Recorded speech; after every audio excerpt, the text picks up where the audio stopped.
What is going on to all my movie fans out there, and welcome back to my channel. Today we are here to discuss the new historical psychological drama by the name of Blonde, which is adapted from a 2000 novel of the same name, which in itself was a fictionalized take on the life of American actress Marilyn Monroe. Now, this film boldly reimagines the life of one of Hollywood's most enduring icons, from her volatile childhood as Norma Jeane through her rise to stardom and romantic entanglements. Blonde blurs the line of fact and fiction to explore the widening split between her public and private selves. Now, the question is this film Blonde worth checking out? We're going to answer that and so much more in today's spoiler-free review. But before we get into it, if you haven't already, consider subscribing to the channel and hitting that notification bell. That way you don't miss out on any of my daily content. You can also give your boy a follow on Instagram, TikTok, and Twitter. All those links can be found in the description of this video. If you enjoyed today's video, make sure you give it a thumbs up as well as share it. But more importantly, once you've seen Blonde, I want to know your thoughts in the comments below. From yes, your pros and your cons, but let's talk about the direction, the writing, the production, from the cinematography, the score, the performances, but more importantly, once you've seen the film, whether it was in theaters on its limited release or in the comfort of your own home on Netflix, once you got done watching the movie, how did you personally feel after watching it? Let's talk about it in the comments below. So this film has definitely had its fair share of controversy. I got a chance to see it in theaters the other night, and I'm here to share my thoughts. With that being said, this was one of the best bad films I have seen in a very long time. But let's focus on that word best. And when at its best, this film was focused. It was concise in its storytelling and its narrative. For example, we start the film off by seeing Norma Jeane as a kid and her relationship with her emotionally unstable mother, played by Julianne Nicholson. It gave you good insight on the abuse she experienced as a child, and not knowing her father set her on this path of searching her entire life for this strong male presence, but more importantly, the acceptance and approval of men. Now, throughout this 2-hour and 46-minute runtime, we get sprinkles and moments of consistent storytelling within the various relationships and the marriages the film displays, as well as the career of her becoming this Hollywood icon. Again, it's almost 3 hours, and it rarely focuses. It doesn't have a lot of focus in this film, but when it is focused, again, it showed a light on her childhood and these different various relationships at its best when it's focused. Now, transitioning over to one of the best elements in this film, Ana de Armas, she deserves a spotlight because I felt the story and the script just solely focused on the bleakness and the tragedies of Marilyn Monroe and what she experienced. And I thought Ana did such a good job of just engaging me and keeping me invested in the story, because she is truly mesmerizing in this role.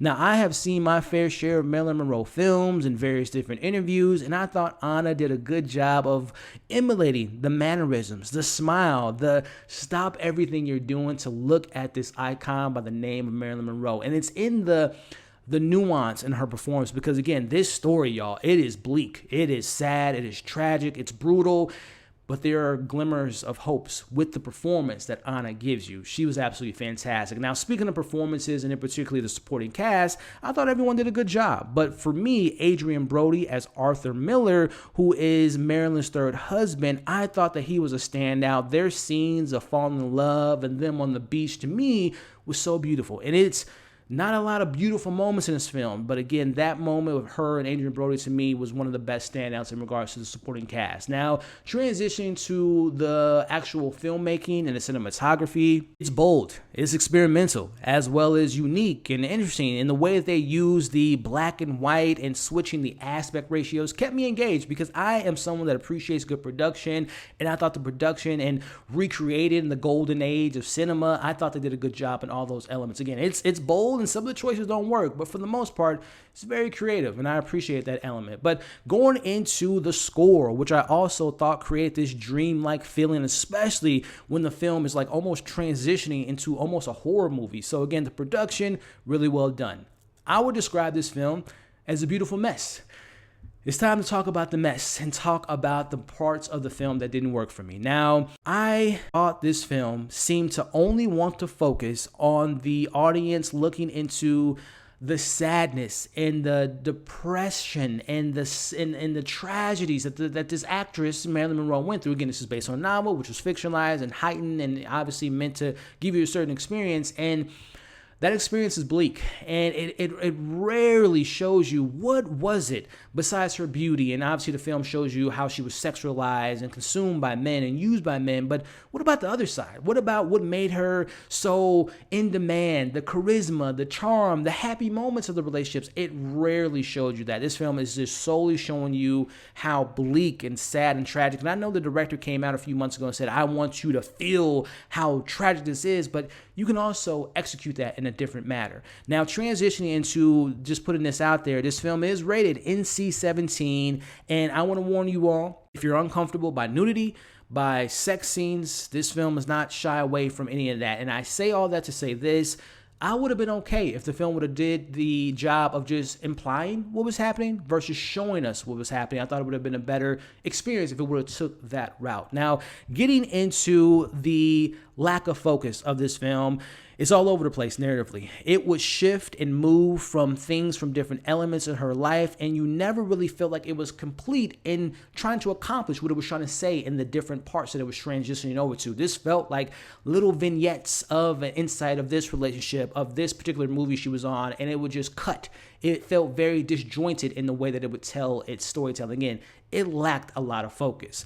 Moving on to how, again, this film had literally chunks. I'm talking 10, 15 minutes straight of just sex scenes, crying, sex scenes, crying, sex scenes, crying.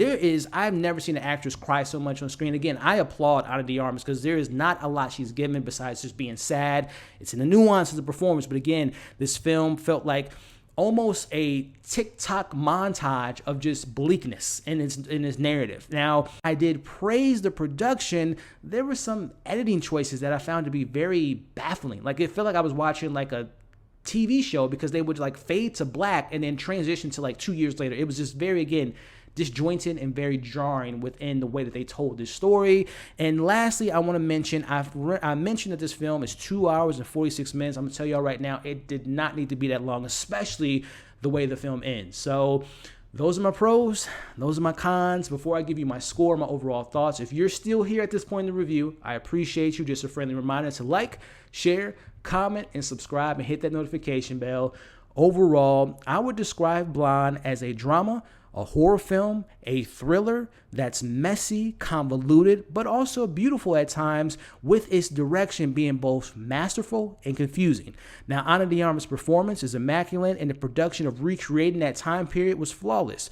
But when a film is so choppy and having to endure all this trauma was just extremely draining. And the film is maybe one of those I've only want to watch it once. And listen, this film was going to leave an effect on you. It affected me. So overall, I'm going to give Blonde a 2.5 out of 5. And it's an experience, and it's a very difficult experience. Now, with all that being said, Blonde will have a limited 1-week theatrical run, and it will be available to stream on Netflix on September 28th. So that's my thoughts of the film. Let me know yours in the comments once you've seen it again, whether it was in theaters or in the comfort of your home. Let's talk pros, let's talk cons, performance, direction, and again, how did you feel after you watched this movie? I thank you guys for watching this review. Again, if you're still here, make sure to like, share, comment, subscribe, hit that notification bell. That way you don't miss out on any of my content. Hope you're staying safe. Hope you enjoyed today's commentary. Hit that button to join the community. Check out my previous movie reviews for this year. Check out my most recent breakdown,